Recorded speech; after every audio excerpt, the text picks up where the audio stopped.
Să aruncăm o privire asupra unui text scris în urmă cu circa 2000 de ani, Revelația sau Apocalipsa lui Ioan, și făcând o analogie cu evenimentele contemporane nouă astăzi, să trecem direct la partea cu cei 4 călăreți.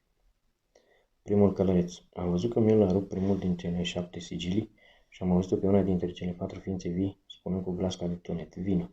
M-am uitat și iată că era un cal alb, iar cel care îl călărea avea un arc. I-a fost dată o coroană și ca un cuceritor a pornit să cucerească.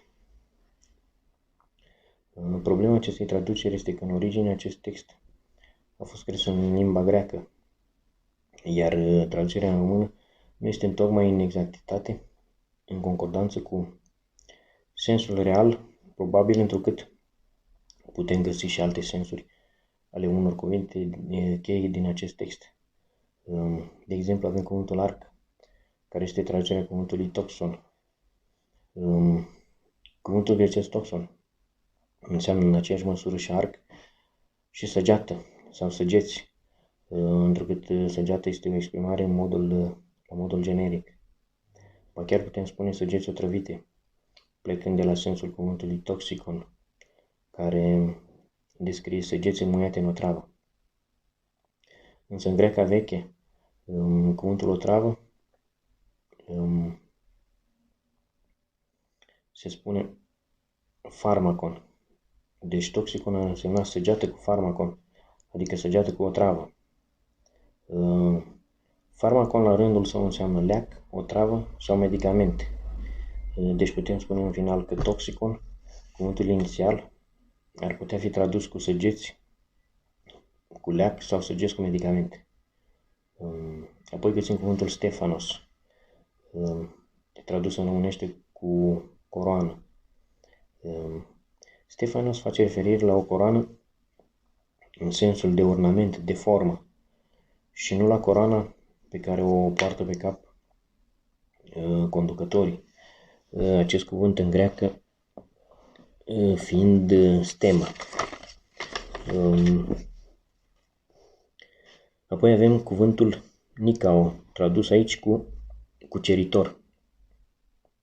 Acest cuvânt are cel mai multe sensuri, printre care a câștiga o cauză, câștigător, a câștiga scopul pentru care luptă. În Apocalipsa 18:23 vom vedea pentru care cauză luptă călărețul acesta încă din vechime.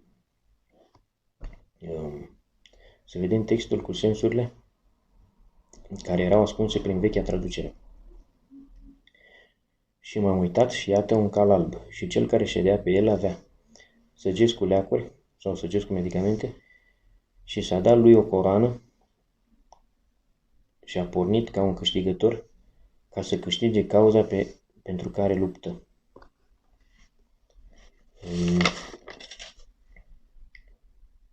Cum am spus în Apocalipsa 18:23, se arată cauza pentru care luptă încă din vechime. Și avem textul: lumina lămpii nu va mai lumina în tine și nu se va mai auzi în tine glasul mirelui și al miresei, pentru că negustorii tăi erau mai mari pământului, pentru că toate neamurile au fost amăgite prin vrăjitoria ta și pentru că acolo a fost găsit sângele prorocilor și a sfinților și a tuturor celor ce au fost înjunghiați pe pământ. Aici avem iarăși un cuvânt care are mai multe sensuri ascunse. În textul original grecesc, cuvântul farmachea, tradus aici cu vrăjitorie. Farmachea este înrodit cu cuvântul farmacon, care înseamnă medicament și care am văzut mai devreme că era o travă care era pusă în vârful săgeților. Farmachea înseamnă farmacie, deci este laboratorul, locul unde se prepară și apoi se vând medicamentele. Acum, la nivel mondial, asta se numește industrie farmaceutică. Iar industria este inima economiei mondiale. Economia mondială fiind schimbul internațional de bunuri și servicii.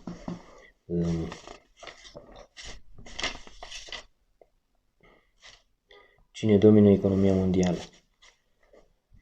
Finanța mondială, adică sistemul bancar. Unde s-a născut sistemul bancar?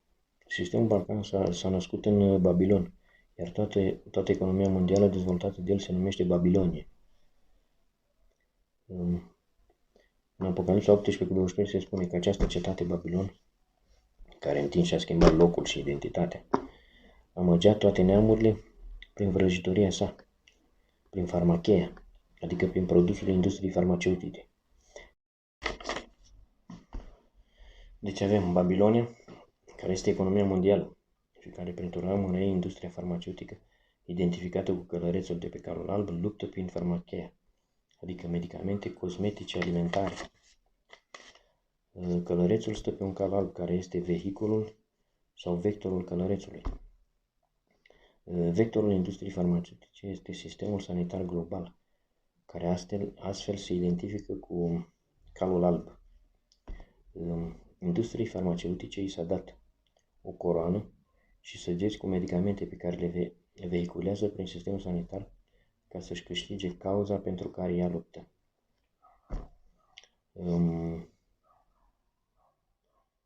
Cauza pentru care luptă ea este explicată în Apocalipsa 18:23, cum am spus mai înainte, adică înșelarea neamurilor prin farmacheie. Ce coroană a primit industria farmaceutică? Corona, adică proteina spike, al cărui nume provine de la forma de coroană pe care o ia pe suprafața virusului. Studiile ne spun că această coroană, proteina spike, are efecte toxice. Este într-o anumită măsură toxică. Să vedem acum ce ni se spune prin simbolism. Să luăm de exemplu în coperta revistei The Economist. Autorii copertei fac în fiecare an un fel de preziceri pentru anul următor în viziunea lor. Evident, aceste preziceri sunt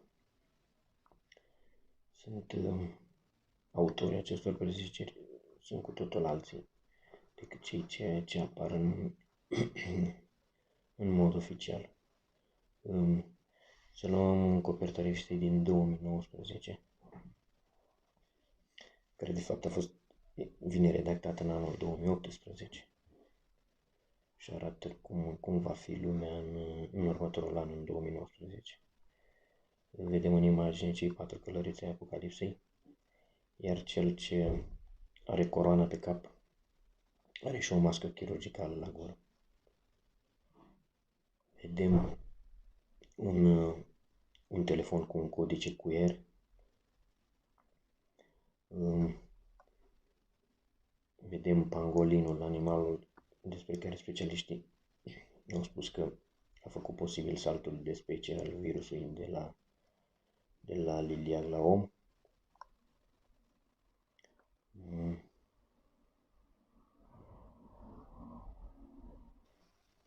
Să vedem numerologia din simbolism. Să începem cu un video în care președinta Băncii Centrale Europene, Christine Lagarde, ne explică importanța numerologiei, importanța numărului 7. Numerology skills by asking you to think about the magic 7. Okay? Most of you will know that 7 is quite a number in all sorts of themes, religions, and I'm sure that you can compress numbers as well. So, if we think about 2014, all right, I'm just giving you 2014, you drop the 0, 14, 2 times 7. Okay, that's just by way of example, and we're going to carry on.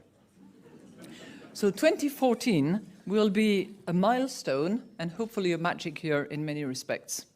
It will mark the 100th anniversary of the First World War back in 1914.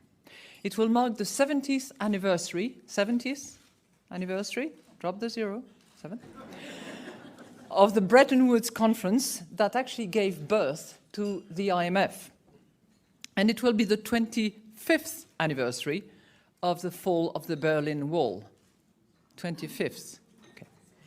It will also mark the 7th anniversary of the financial market jitters that quickly turned into the greatest global economic calamity since the Great Depression. The crisis still lingers. Yet, optimism is in the air. We've left the deep freeze behind us, and the horizon looks just a bit brighter. So my hope and my wish for 2014 is that after those 7 miserable years, weak and fragile, we have 7 strong years. Now, I don't know whether the G7 will have anything to do with it, or whether it will be the G20. I certainly hope that the IMF will have something to do with it.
Și acum să trecem la călărețul al doilea.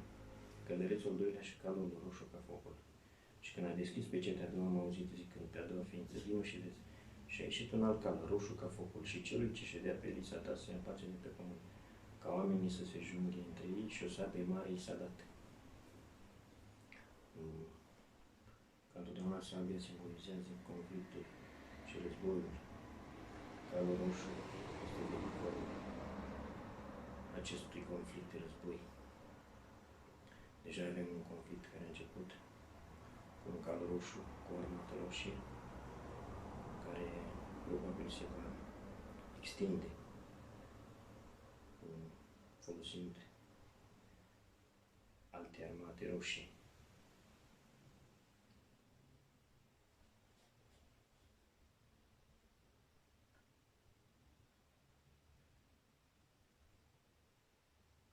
Să trecem la călărețul al treilea. Al treilea călăreț și calul negru. Și când a deschis pe cetea a treia, am auzit și pe a treia ființă zicând, vino și vezi. Și m-am uitat și iată un cal negru. Și cel pe care ședea pe el avea o cântare în mâna lui și am auzit în mijlocul celor 4 ființe ca un glas care zicea, măsura de grâu un dinar și 3 măsuri de orz un dinar, dar de un de lemn și de vin să nu te atingi. Aici este evident că se vorbește despre o criză. O criză alimentară. Mai precis, o criză a cerealelor. Pentru că se vorbește de grâu și de orz. O criză în ce sens? Nu o criză în care lipsesc alimentele, ci una în care costul lor va crește disproporționat o criză provocată de prețul lor.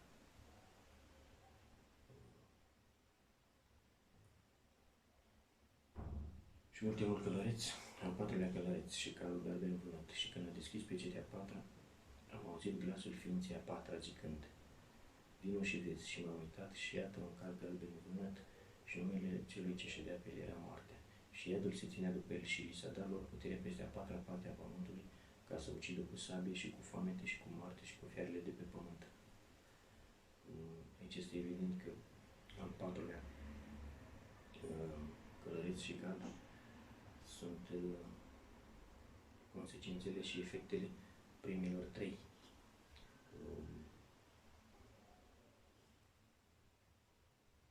Moarte prin foamete, prin război și prin boală.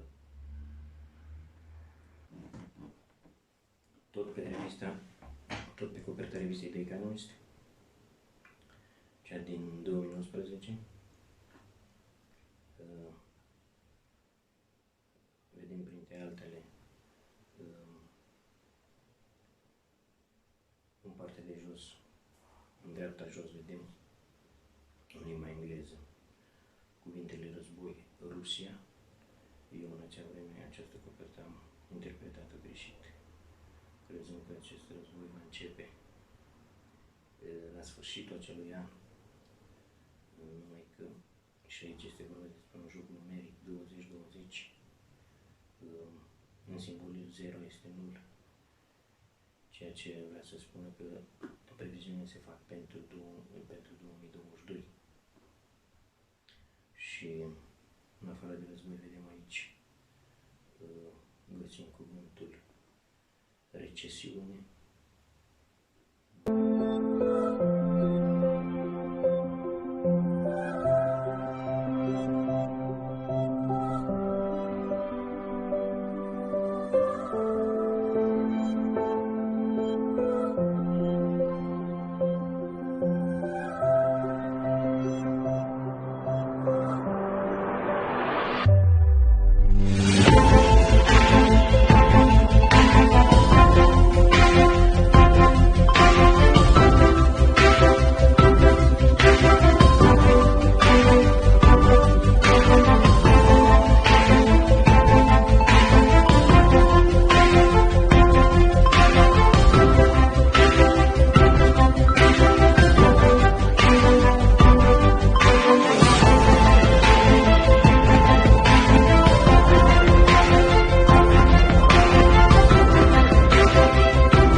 Veuillez accueillir Mike Oldfield, accompagné du personnel du National Health Service et de nos invités d'honneur, les patients et le personnel du Great Ormond Street Hospital.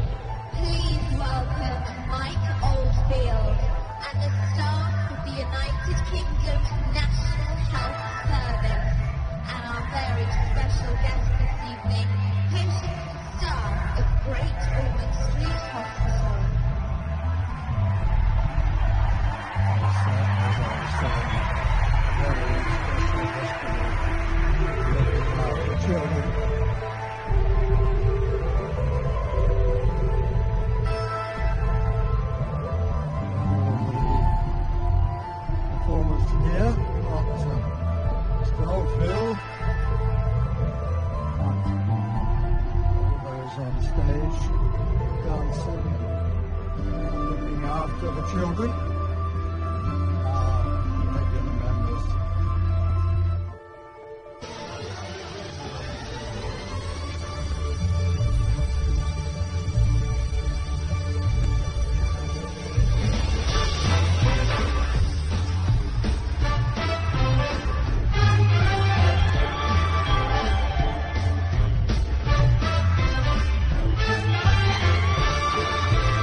wrong a bedtime story.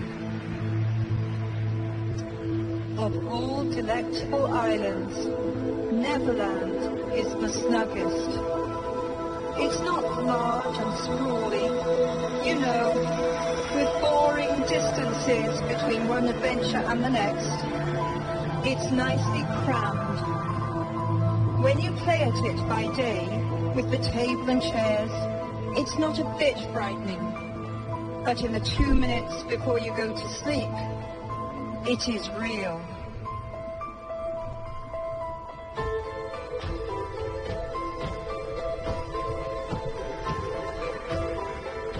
J.K. Rowling, the creator of Harry Potter.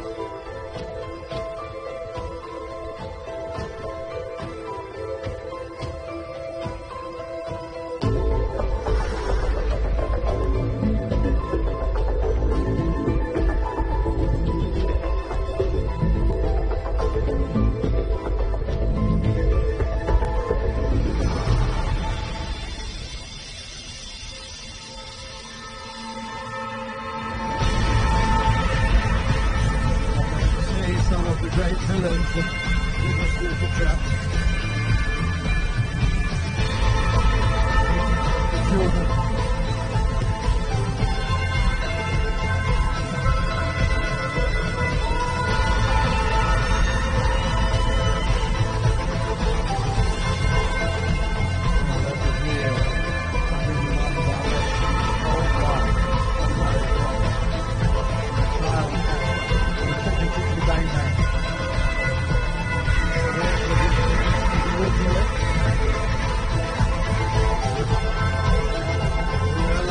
Well,